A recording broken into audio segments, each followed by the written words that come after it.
नमस्कार साथियों, आज हम लोग सबसे पहले पॉलिटी का आगाज़ करते हैं। और पॉलिटी में सबसे पहले अगर बात कीजिएगा तो पॉलिटी में पढ़ा जाता है संविधान क्या है, संविधान के अंतर्गत विधायिका क्या है, कार्यपालिका क्या है, न्यायपालिका क्या है। और ये हमने अभी दर्शाया कि 1600 ईस्वी में एक ब्रिटिश ईस्ट इंडिया कंपनी हुआ करती थी जिसकी स्थापना हुई थी 1600 ईस्वी में। और ब्रिटिश ईस्ट इंडिया कंपनी की अगर महारानी, ब्रिटेन की महारानी की अगर बात कीजिएगा तो महारानी 15 वर्ष के लिए व्यापार करने के लिए अनुमति मांगी थी हमारे भारत में। अगर बात कीजिएगा जब 1600 ईस्वी में ब्रिटिश ईस्ट इंडिया कंपनी की स्थापना हुई थी तो उस वक्त हमारे भारत में मुगल बादशाह का चल रहा था काम, यानी मुगल बादशाह का राज चल रहा था, सिंहासन चल रहा था। तो जब 1600 ईस्वी में ब्रिटिश ईस्ट इंडिया कंपनी की स्थापना हुई तो उस वक्त मुगल बादशाह अकबर हुआ करते थे, ठीक है। लेकिन महारानी एलिजाबेथ प्रथम हुआ करती थी, यानी एलिजाबेथ प्रथम कौन हुआ करती थी तो इस ब्रिटिश इंडिया कंपनी के ब्रिटेन महारानी हुआ करती थी। और वो मुगल बादशाह के दरबार में गई और कही कि भैया हमारे पास 15 वर्ष के लिए हमारी व्यापार करने के लिए अनुमति दीजिए।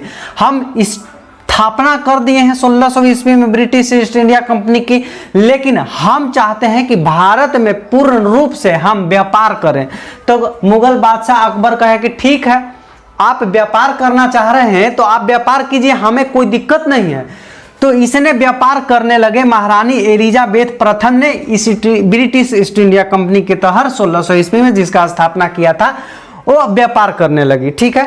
अच्छा, जब व्यापार करने लगी तो इसने कहा, इसके अंतर्गत एक ब्रिटेन के एक राजा हुआ करते थे जो 1609 ईस्वी में जेम्स प्रथम ने कहे कि नहीं भैया 15 वर्ष के लिए एक अधिकार नहीं रहेंगे, हम 15 वर्ष थोड़ी ना व्यापार करेंगे।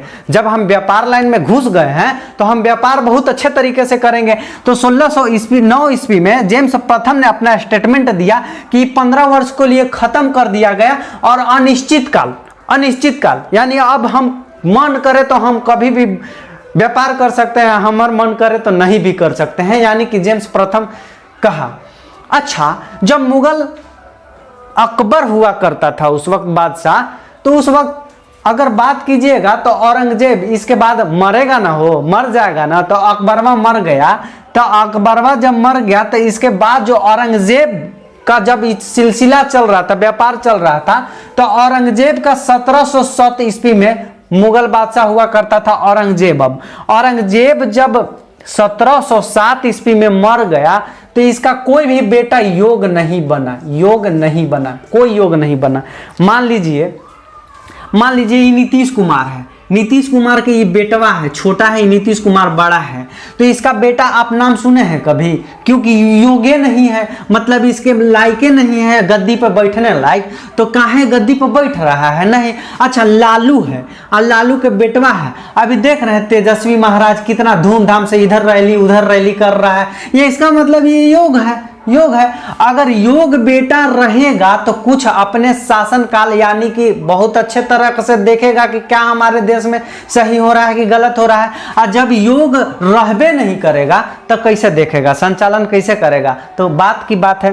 तो देखिए, जब औरंगजेब के बेटा, औरंगजेब 1707 ईस्वी में मर गया, औरंगजेब तक ये ठीक था, ये व्यापार कर रहा था, ठीक था। लेकिन जब औरंगजेब मर गया ना हो तो औरंगजेब का बेटा है बहादुर शाह प्रथम, ये कोई नहीं ध्यान दिया कि हमारे भारत में क्या कर रहा है, ब्रिटिश इंडिया कंपनी क्या नहीं कर रहा है, इसका कोई भी खबर नहीं था। तो इसने देखा, ब्रिटिश ईस्ट इंडिया कंपनी के देखा, एक रॉबर्ट क्लाइव हुआ करता था, यानी कि 1700 धीरे धीरे अगर बात कीजिएगा, अगर एक लाइन में कहे ना, एक लाइन में है इधर देखो, एक लाइन में कहे ना कि जब 1707 ईस्वी में मर गया तो इसका कोई भी बेटा योग नहीं बनने के कारण, बादशाह नहीं बनने के कारण, इसका फायदा उठाते हुए इसका ये जो महारानी कंपनी, जो company British east India company के जो संस्थापक थे और ब्रिटिश ईस्ट इंडिया कंपनी के लोग, इसका मरने का फायदा उठाने के बाद जो एक व्यापारिक कंपनी थी, और राजनीतिक में हस्तक्षेप करने लगा। मान लो कि हम ब्रिटिश ईस्ट इंडिया कंपनी है कोई, हमारा काम है कि भारत में हम व्यापार करना, लेकिन देखा गया कि कोई भी बादशाह यहाँ योग्य है ये नहीं है, तो हम कंपनी के लोग सोचा, हम कंपनी है तो हमार कंपनी के लोग सोचा कि अब जो है व्यापारिक कम ध्यान देंगे और राजनीतिक पर पूरा ध्यान देंगे।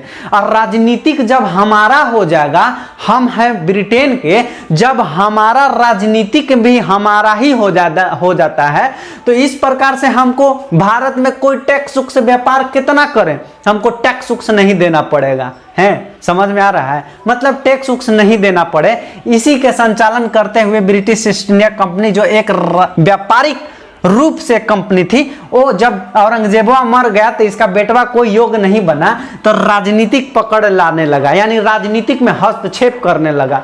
सही है? तो राजनीतिक सत्ता की स्थापना करने लगा। और अगर बात कीजिएगा, एक 1757 में ईस्वी में एक प्लासी का युद्ध हुआ था। प्लासी का युद्ध हुआ था जो एक अंग्रेजी कंपनी, इधर से अंग्रेजी कंपनी ने भारत में अपनी राजनीतिक पकड़ को मजबूत बनाया और इसी युद्ध में भारत में ब्रिटिश ईस्ट इंडिया कंपनी की राजनीतिक सत्ता की स्थापना होने लगी। ठीक है? इस प्रकार अगर बात कीजिएगा, एक रॉबर्ट क्लाइव हुआ करता था और बंगाल के प्रथम गवर्नर रॉबर्ट क्लाइव बने थे। आप जानते होंगे कि बंगाल के प्रथम गवर्नर कौन बने, तो रॉबर्ट क्लाइव बने थे। और वही प्रथम गवर्नर बाद के दिनों में बंगाल के प्रथम गवर्नर जनरल लाया गया और गवर्नर जनरल वारेन हेस्टिंग बने। और वही गवर्नर जनरल को पद नाम खत्म करके भारत के प्रथम गवर्नर जनरल लाया गया और भारत के प्रथम governor general Lord William Bentinck बने। और वही भारत के प्रथम गवर्नर जनरल का नाम बदलकर भारत का अंतिम गवर्नर जनरल लॉर्ड कैनिंग बने। और बाद के दिनों में वायसराय उसी को कर दिया गया, वायसराय कर दिया गया। अगर बात की बात है, हम लोग आगे देखने की कोशिश करें। उम्मीद करता हूं कि आपको ये समझ में आ रहा होगा। ठीक है?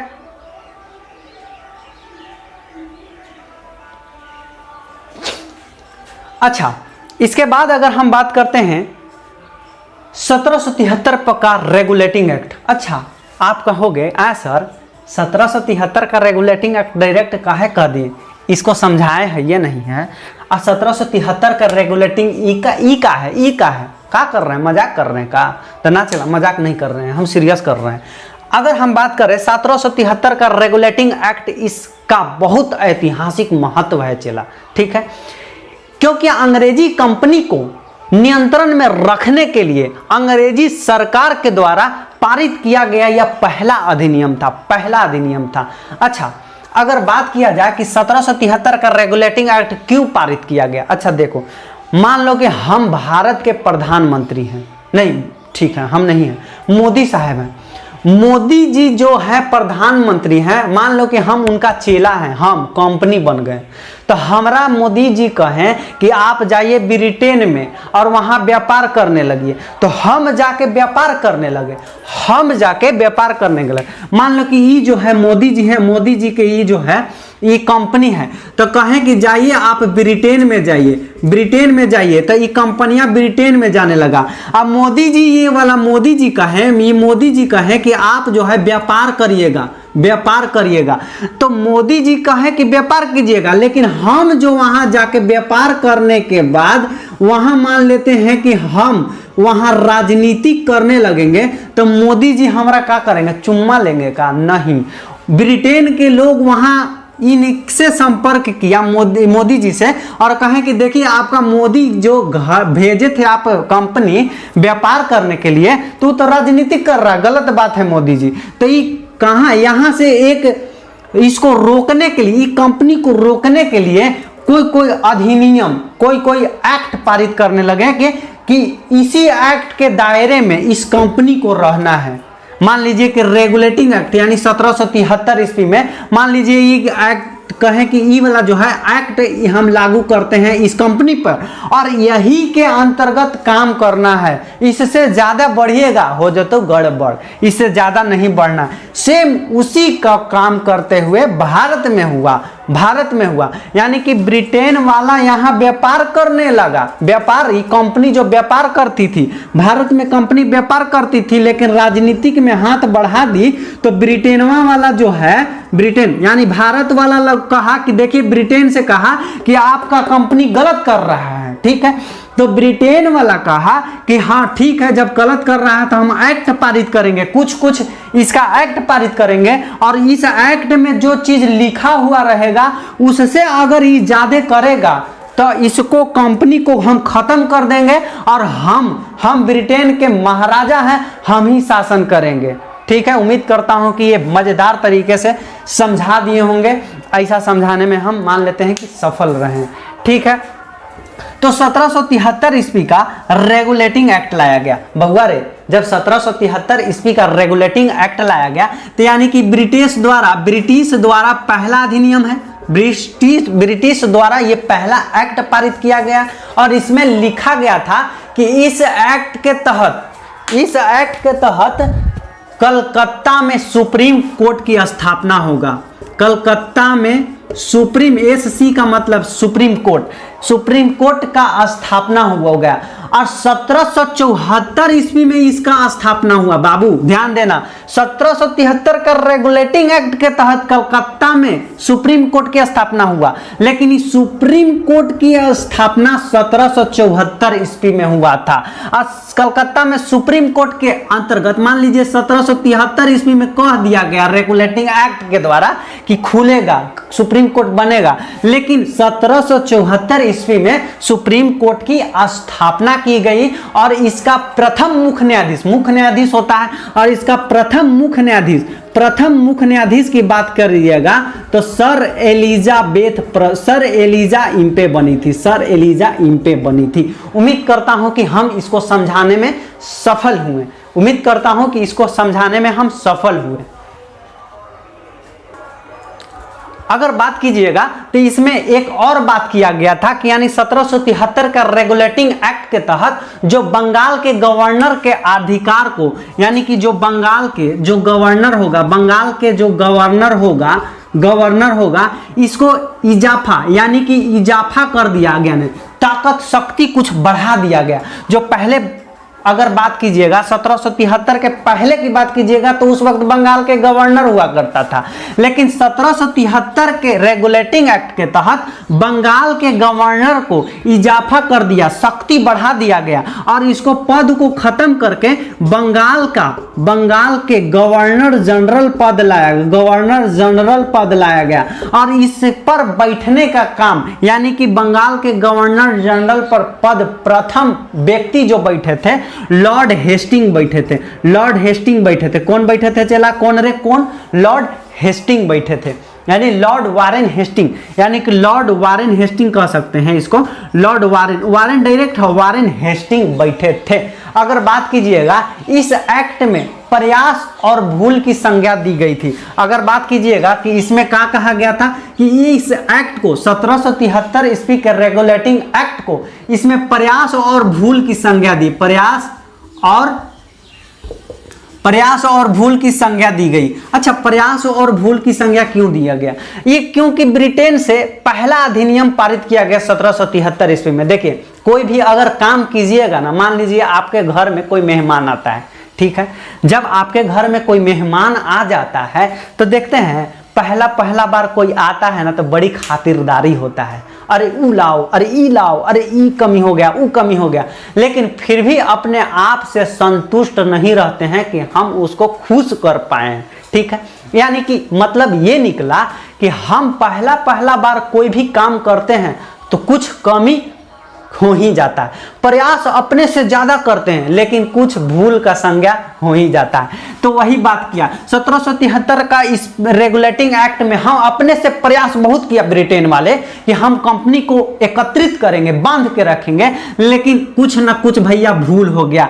प्रयास खूब किया लेकिन कुछ भूल हो गया। उम्मीद करता हूं कि हम इसको समझाने में सफल रह रहे होंगे। अगर बात कीजिएगा इसी प्रयास और भूल की संज्ञा को हटाने के लिए, यानी इसको कमी को दूर करने के लिए एक एक्ट लाया गया जो 1781 ईस्वी में एक्ट ऑफ सेटलमेंट लाया गया। 1781 ईस्वी में एक्ट ऑफ सेटलमेंट लाया गया, एक्ट ऑफ सेटलमेंट लाया गया, एक्ट ऑफ सेटलमेंट लाया गया, एक्ट ऑफ सेटलमेंट लाया गया, एक्ट ऑफ सेटलमेंट लाया गया।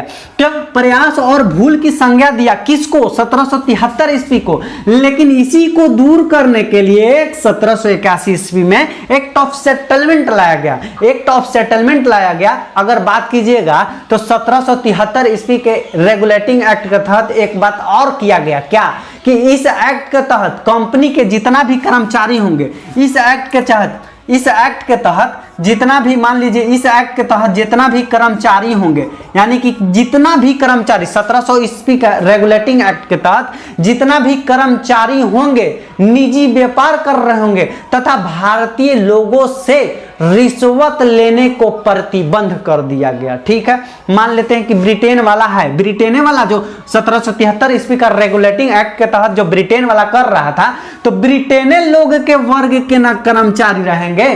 तो जब मान लीजिए कि ब्रिटेन से हमारे यहाँ, मान लीजिए कि ब्रिटेन की कंपनी है, कंपनी के अगर ई कर्मचारी है, मान लीजिए ई कर्मचारी है, तो कंपनी के जो कर्मचारी है ब्रिटेन का है, ये है, तो ब्रिटेन कर्मचारी है, ये वाला हाथ जो हिला रहे हैं ब्रिटेन का कर्मचारी है। तो अगर मान लीजिए हमारा काम भारत के लोग, मान लीजिए कि ये भारत के लोग है, तो भारत के लोग अगर चाहे इससे मिलने के लिए अगर ये रिश्वत नहीं दे सकता है, माने रिश्वत नहीं ले सकता, भारत के लोग से ये रिश्वत नहीं ले सकता है, यानी रिश्वत पर प्रतिबंध लगा दिया। कौन? कि भारतीय लोगों से रिश्वत लेने से प्रतिबंध लगा दिया गया है। उम्मीद करता हूं कि आपको यह सेशन मजेदार लग रहा होगा, और हां, आपको अगर सेशन मजेदार लग रहा है तो आप इसे शेयर कर लीजिए, सब्सक्राइब कर लीजिए, तभी ना बात बनेगा। और देखिए, कोई भी काम अच्छा होता है कब? जब तक एक दूसरे से कंधा नहीं मिलता है। हम कंधा से कंधा मिला रहे हैं, आप मिलेबे नहीं कर रहे हैं। हाँ, कहीं ना कहीं तो गलत बात है, गलत बात बा। ठीक है, अगर बात कीजिएगा तो 1773 ईस्वी का रेगुलेटिंग एक्ट के तहत हम एक बार और समझा देते हैं। देखिए, पढ़ लेना कोई बड़ी बात नहीं है, लेकिन पढ़ के याद करने ला बड़ी बात है। चला, 1773 ईस्वी का रेगुलेटिंग एक्ट के तहत कलकत्ता में सुप्रीम कोर्ट की स्थापना किया गया। ठीक है, जिसका 1774 ईस्वी में इस सुप्रीम कोर्ट की स्थापना किया, और कलकत्ता का प्रथम न्यायाधीश सर एलिजा इम्पे बनी थी, और 3 गो अन्य बना था। और बंगाल के गवर्नर जो पहले हुआ करता था, तो अब बंगाल के गवर्नर को काट दिया, खत्म कर दिया, और इसमें इजाफा कर दिया, शक्ति को बढ़ा दिया गया। और शक्ति का बढ़ा दिया कौन? तो बंगाल के गवर्नर जनरल कर दिया गया। और बंगाल के गवर्नर जनरल के पद पर कौन बैठा? लॉर्ड वारेन हेस्टिंग बैठे। 1773 ईस्वी के रेगुलेटिंग एक्ट के तहत प्रयास और भूल की संज्ञा दी गई। अपने आप से प्रयास खूब किया, लेकिन भूल कुछ ना कुछ हो ही गया। इसी को दूर करने के लिए 1781 ईस्वी में एक्ट ऑफ सेटलमेंट लाया गया था। 1773 ईस्वी के रेगुलेटिंग एक्ट के तहत जितना भी अगर कर्मचारी रहेंगे वो ब्रिटिश कर्मचारी रहते हैं, और ब्रिटिश कर्मचारी के अंतर्गत भारत से रिश्वत लेना बंद कर दिया। यानी भारत के कोई भी व्यक्ति रिश्वत ना दे सकता है और न ही कंपनी ले सकता है। उम्मीद करता हूं कि यह सेशन मजेदार लग रही होगी। अच्छा, संविधान क्या? हम बताएं नहीं कि संविधान क्या है, हम तो यहां बताने में लग गए। तो संविधान एक नियम है। ठीक है, संविधान एक उप नियम है, किस तरह से सरकार का संचालन करेगा और किस तरह से निर्माण करेगा। यहां लिखा हुआ है सरकार जी किस तरह से निर्माण करेगा, किस तरह से संचालन करेगा, लेकिन संविधान देश की सर्वोच्च विधि होती है। क्या होता है? सर्वोच्च विधि होता है। अगर आपसे क्वेश्चन में यह पूछा जाता है कि बाबू रे भाई रे, संविधान क्या है, तो संविधान देश की सर्वोच्च विधि है, जो विधायिका, कार्यपालिका, न्यायपालिका के अंतर्गत देख रेख होती है। और विधायिका, कार्यपालिका, न्यायपालिका हम आपको बताने की चेष्टा करेंगे, लेकिन आप हमारे साथ बने रहिएगा, तभी बात बनेगी। उम्मीद करता हूं कि यह सेशन मजेदार लग रहा होगा, उम्मीद करता हूं कि सेशन मजेदार लग रहा होगा। इसके बाद अगर बात कीजिएगा, एक 1773 ईस्वी का रेगुलेटिंग एक्ट तो खत्म हो गया। चला, अगर खत्म हो गया तो दूसरा एक्ट लाया 1784 ईस्वी का, जिसे कहा जाता है 1784 ईस्वी का पिट्स इंडिया एक्ट। जब पिट्स इंडिया एक्ट आया था तो इसमें लागू कौन हुआ था, लागू कौन किया था बाबू? तो अगर बात कीजिएगा, अगर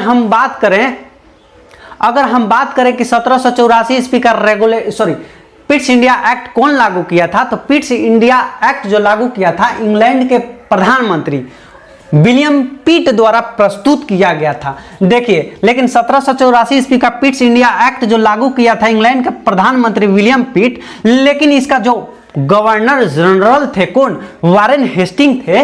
तो वारेन हेस्टिंग इसका विरोध करने लगे, कहें कि देखिए हम यहाँ बंगाल के गवर्नर जनरल हैं। वारेन हेस्टिंग कहा कि हम गवर्नर जनरल हैं, हम 1784 ईस्वी का पिट्स इंडिया एक्ट नहीं लाने देंगे।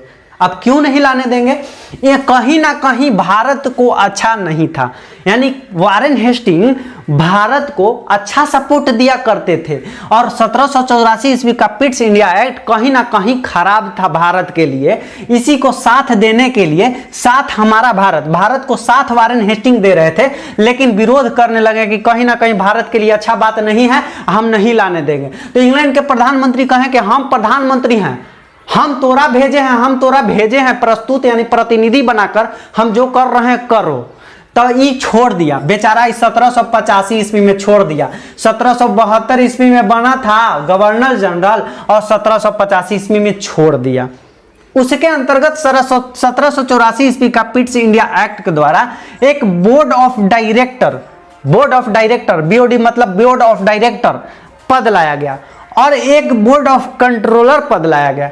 जो बोर्ड ऑफ डायरेक्टर व्यापारिक मामला को देखता था, यानी कि व्यापार कैसे हो रहा है हमारे कंपनी के द्वारा, यानी ब्रिटिश ईस्ट इंडिया कंपनी में व्यापार किस तरीके से हो रहा है। तो बोर्ड ऑफ डायरेक्टर कौन काम करता था, यानी कि बोर्ड ऑफ डायरेक्टर जो करता था व्यापारिक मामला का देखता था, चला रे सुन। और बोर्ड ऑफ कंट्रोलर होता था, ये राजनीतिक में हस्तक्षेप कैसे हो रहा है कैसे नहीं हो रहा है वही देखता था। उम्मीद करता हूं कि अच्छा से समझ में आ गया होगा।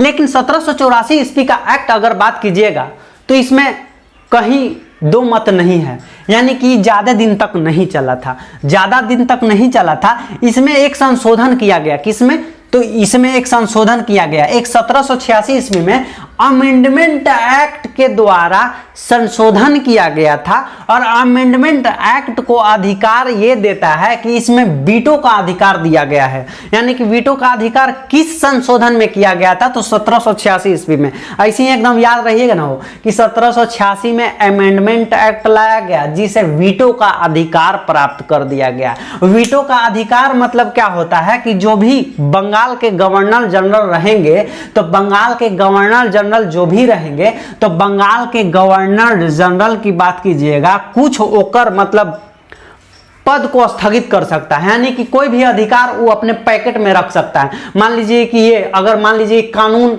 लागू हुआ तो वो बंगाल के गवर्नर जनरल को ये कानून को पैकेट में रखने का अधिकार है। हम इसको नहीं खोलेंगे, नहीं छोड़ेंगे। हमारा मन करेगा तो कानून को हम उल्लंघित कर सकते हैं, हमारा मन करेगा तो कानून को हम एक्टिवेट कर सकते हैं। उम्मीद करता हूं कि ये सारा का सारा समझ में आ गया होगा। इसके बाद एक 1793 का चार्टर एक्ट अधिनियम लाया गया। बाबू कौन लाया गया? चार्टर एक्ट अधिनियम लाया गया। अगर बात कीजिएगा चार्टर एक्ट अधिनियम की, तो चार्टर एक्ट अधिनियम में यह बात कहा गया कि चलो ठीक है, अब व्यापार का मामला की बात कीजिएगा तो व्यापार की मामला को अगर बात कीजिएगा तो अब 20 वर्ष तक एकाधिकार रहेगा, यानी कि अब जिस तरीके से चल रहा है 20 वर्ष तक वही तरीका अपनाना होगा। ठीक है, क्वेश्चन पूछेगा कि 20 वर्ष तक एकाधिकार किस चार्टर एक्ट के अधिनियम के द्वारा प्रस्तुत किया गया है? तो 1793 का चार्टर एक्ट के द्वारा। और दूसरा ये कहा कि जो भी कर्मचारी होंगे, यानी कि दूसरा ये कहा कि इस एक्ट के तहत जितनी भी कर्मचारी अधीन जो काम कर रहे होंगे उसका वेतन अब भारतीय राजस्व से दिया जाएगा, अब ब्रिटेन से नहीं दिया जाएगा, अब भारतीय राजस्व से दिया जाएगा। अब याद रखिए 1793 का चार्टर एक्ट अधिनियम के कै गो बात? 2 गो बात। पहला ये कि जो भी इसमें कर्मचारी होंगे उसका वेतन भारतीय राजस्व से दिया जाएगा, और दूसरा ये जो भी काम कर रहे हैं अब 20 वर्ष तक वही काम करते रहेंगे, यानी 20 वर्ष तक एक अधिकार होगा, यानी कोई चेंज नहीं होगा, जो व्यापार जहां से चल रहा है उसी तरह से दिया जाएगा। और दूसरा नंबर 1813 का चार्टर एक्ट अधिनियम के द्वारा कहिएगा तो 1813 के चार्टर एक्ट अधिनियम ये बात किया गया कि अब आंशिक रूप से हम तनिक पेनवा चेंज कर देते हैं, चला रहा पेन चेंज कर देते हैं, यानी आंशिक रूप से बंद कर दिया, आंशिक रूप से बंद कर दिया। आंशिक रूप से कहने का मतलब है कि पूर्ण रूप से नहीं, आंशिक 1813 में पूर्ण रूप से नहीं लेकिन आंशिक रूप से बंद कर दिया गया। लेकिन कौन बंद कर दिया, कौन नहीं बंद कर दिया, यानी कि भारत में चाय तथा चीन, यानी कि भारत में चाय के लिए व्यापार चीन से कर सकता था लेकिन आओ दूसरा कोई नहीं कर सकता था। कहेंगे कि आए गुरुजी ये तो समझ गए, आंशिक रूप से बंद कर दी, ये कौन बात है रे, ये कौन बात है, ये कौन बात है। तो हम कहें मान लीजिए कि ये जो है एक विशाल मेगा मार्ट, ये मान लीजिए कि मॉल है, बड़ा मॉल, और ये छोटा मॉल है, तो इसका बड़ा ये जो है मॉल है और यहाँ पे भी मॉल है और ये छोटा मॉल है। तो ये कहा, ये जो मेन है ये कहा कि हमारा भी से तू सामान ले जाना है, हम इसी को देंगे, इसको नहीं देंगे, ठीक है, हम इसी को देंगे। इसी को एकाधिकार कहता है कि हम एक गो के देंगे, हम यहाँ इसको देंगे, डिलीवर करेंगे, तू एकरा से ले लेना, हम तोरा नहीं देंगे, ठीक है। और लेकिन चीन से चाय के लिए और चीन से चाय के लिए भारत बिजनेस कर सकता था, अब बाद बाकी कोई भी दूसरा देश मतलब नहीं कर सकता था। उम्मीद करता हूं कि हम समझाने में सफल रह रहे होंगे। अगला बात कीजिएगा तो 3 नंबर पे कि भारतीय शिक्षा, जितना भी भारतीय शिक्षा पर खर्चा होगा, यानी कि भारतीय शिक्षा पर 1 लाख रुपया खर्चा किया जाएगा। मतलब साल में इस एक्ट के तहत 1813 के चार्टर एक्ट के तहत यह बात कही गई कि जो भी खर्चा होगा भारतीय शिक्षा पर प्रति वर्ष 1 लाख रुपया हम खर्चा करेंगे, प्रति वर्ष, यानी कि शिक्षा के अंतर्गत मतलब भारत में 1 वर्ष में 1 लाख रुपया हम लुटा देंगे, यानी यही बात कहा गया। और अगला बात ये कहा गया, चौथा बात ये कहा गया कि ईसाई को धर्म, यानी ईसाई धर्म के लोग, ईसाई धर्म के वर्ग के लोग को, मिशनरियों को भारत में धर्म को छूट देना प्राप्त किया कि जाइए, यानी कि ईसाई वाला लोग जो थे इज्जत नहीं करता था, लेकिन 1813 के चार्टर एक्ट अधिनियम को ईसाई को भी अपना अधिकार मिल गया कि जाइए अपना अधिकार ले लीजिए, आप जाइए भारत में कहीं भी जाइए, वहां प्रचार करिए कि हम ईसाई हैं, आप भी ईसाई बन जाइए, आप भी ईसाई बन जाइए, आपका भी वर्चस्व अच्छा हो जाएगा। इसी को ये कहा गया। एक बार रिवीजन फिर से, 1793 में चार्टर एक्ट अधिनियम एक बात कही कि वेतन भारतीय राजस्व से दिया जाएगा। दूसरा, ये व्यापार 20 वर्ष तक एकाधिकार रहा गया, यानी कि 20 वर्ष तक एकाधिकार एक दूसरे ही से खरीदाना बात बन गई। अगर बात कीजिएगा 1813 का चार्टर एक्ट अधिनियम, दूसरा अधिनियम है, इसको आंशिक रूप से बंद कर दिया। पूछेगा आंशिक रूप से किस चार्टर एक्ट अधिनियम के द्वारा बंद करवा दिया गया था, तो 1813 के। लेकिन भारत में चाय और चीन के साथ व्यापार कर सकता है, ठीक है, अगर भारतीय शिक्षा पर 1 लाख रुपया खर्चा करेगा, ठीक है। ईसाई धर्म के लोग जो इज्जत नहीं था, वो अपना धर्म को प्रचार छूट देने की अनुमति दी गई थी। उम्मीद करता हूं कि यह सेशन ही मजेदार लग रही है, आपको समझ में आ रहा होगा। अगर बात कीजिएगा अगला चार्टर एक्ट अधिनियम की, तो अगला चार्टर एक्ट अधिनियम 1833 ईस्वी का चार्टर एक्ट अधिनियम हो गया। पहला चार्टर एक्ट अधिनियम कब पारित किया गया था बाबू, तो 1793 में। दूसरा कितना, 1813 में। तीसरा कितना, 1833 में। चौथा कितना, 1853 में। 1853 में, 53 में, यहाँ 53 होगा, 53 में। अब बात यह है कि याद कैसे होगा, तो 20 वर्ष ये रहा शासन, 20 वर्ष के बाद ये रहा, और 20 वर्ष के बाद ये रहा, और 20 वर्ष के बाद ये रहा, यानी कि 20 वर्ष ये रहा, 20 वर्ष ये रहा, 20 वर्ष ये रहा, और चलते रह गया, ठीक है, यानी 20-20 वर्ष के अंतराल पे ये काम किया। तो 1833 ईस्वी का चार्टर एक्ट अधिनियम के तहत यह गया कि व्यापारिक जो एकाधिकार प्रावधान था, जो संपूर्ण मतलब आंशिक रूप से एकाधिकार था, आंशिकों खत्म कर दिया गया, यानी कि पूरा व्यापार खत्म गया। अब भारत चीन के साथ, चाय के साथ अब व्यापार नहीं कर सकता है, अब आंशिक नहीं, अब पूर्ण रूप से व्यापारिक अधिकार समाप्त हो गया। यानी कि 1833 ईस्वी के पूर्ण रूप से एकाधिकार खत्म हो गया। और बंगाल के पहले जो गवर्नर जनरल हुआ करते थे, और बंगाल के गवर्नर जनरल की बात कीजिएगा तो वारेन हेस्टिंग हुआ करते थे, तो वारेन हेस्टिंग अब खत्म कर दिए। तो उसके बाद 1833 ईस्वी के चार्टर एक्ट अधिनियम के तहत अब जो पहले बंगाल के गवर्नर जनरल हुआ करते थे अब पूर्ण रूप से भारत के गवर्नर जनरल हो गए। और भारत के गवर्नर जनरल जो हुए तो भारत के गवर्नर जनरल जो प्रथम बने लॉर्ड विलियम बैटिंग बने थे। लॉर्ड विलियम बैटिंग, अब याद कैसे करना है, हम रटाएंगे तुमको, तनी ट्रिक देंगे हम, घबराओ ना। अगर 1833 ईस्वी के तहत विलियम बैटिंग ने कहा कि अब देखो भाई हम विलियम बैटिंग है, हम भारत के प्रथम गवर्नर जनरल बन गए हैं, अब जाति धर्म नस्ल खत्म करेंगे, अब एक दूसरे से जाति से मतभेद नहीं करना है, किसी वर्ग के अंतर मतलब पिछड़ा जाति और क्या होता है नहीं होता है, मतलब अब हम इसको नहीं लेंगे, यानी कि जाति धर्म नस्ल के आधार पर हम कुछ नहीं करेंगे। हमारा काम है कि हम बैठ गए गद्दी पर, विलियम बैटिंग गद्दी पर बैठ गए, हमारा समान रूप से देखेंगे, हम हर किसी में देखेंगे अच्छे तरीके से। तो जाति धर्म नस्ल को खत्म कर दिया गया। अच्छा बताइए, अब जब भारत के गवर्नर जनरल बन गया तो ये अकेले काम तो नहीं करेगा, याद करने का तरीका बता रहे हैं, ये अकेले काम नहीं करेगा। अच्छा अकेले नहीं काम करेगा मतलब कोई ना कोई एकर अंतर्गत कोई मंत्री होगा, कोई सदस्य होगा, कोई कानूनी मंत्री होगा, कोई सदस्य की नियुक्ति करेगा। तो इस प्रकार एक अस्थायी यानी कि लॉर्ड विलियम ने एक गवर्नर जनरल के कार्यकारिणी में, गवर्नर जनरल हो गया तो इसका कार्य होगा ना यार, अकेले थोड़ी ना होगा। तो जब इसी का कार्यकारिणी में अस्थायी एगो नियुक्त किया गया, अस्थायी नियुक्त किया गया जिसे विधि कानून कहा जाता है। और विधि कानून सदस्य की नियुक्ति, इसका अगर विधि कानून यानी विधि कहें या कानून कहें दोनों बात एक है, विधि कहिए चाहे कानून कहिए, यानी कि विधि का सदस्य लॉर्ड मैकाले की नियुक्ति किया, कौन, विलियम बैटिंग ने किया था।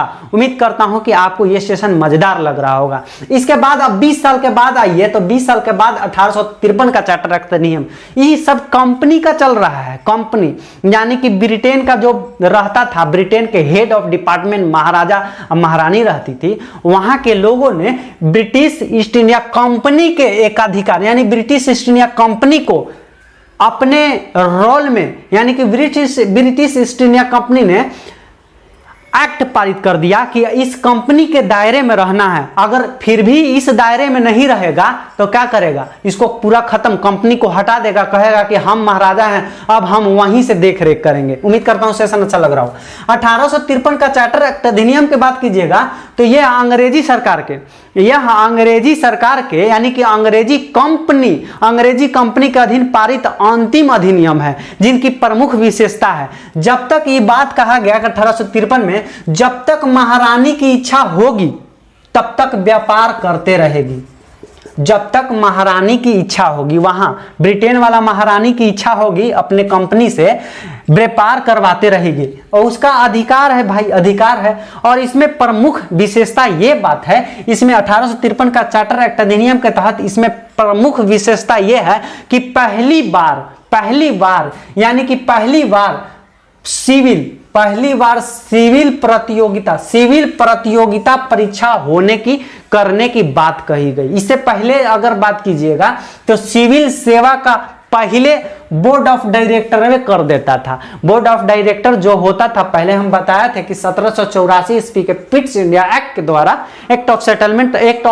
बोर्ड ऑफ कंट्रोलर लाया गया, जो बोर्ड ऑफ कंट्रोलर राजनीतिक मामला को देखता था और बोर्ड ऑफ डायरेक्टर व्यापारिक मामला को देखता था। तो अगर बात कीजिएगा 1853 ईस्वी में, ये अंतिम अधिनियम है, ये महारानी की इच्छा होगी तब तक ये काम करते रहेगी। और प्रतियोगिता दर्पण, प्रमुख बात ये है कि इसमें सिविल सेवा का प्रतियोगिता परीक्षा करने की बात कही गई।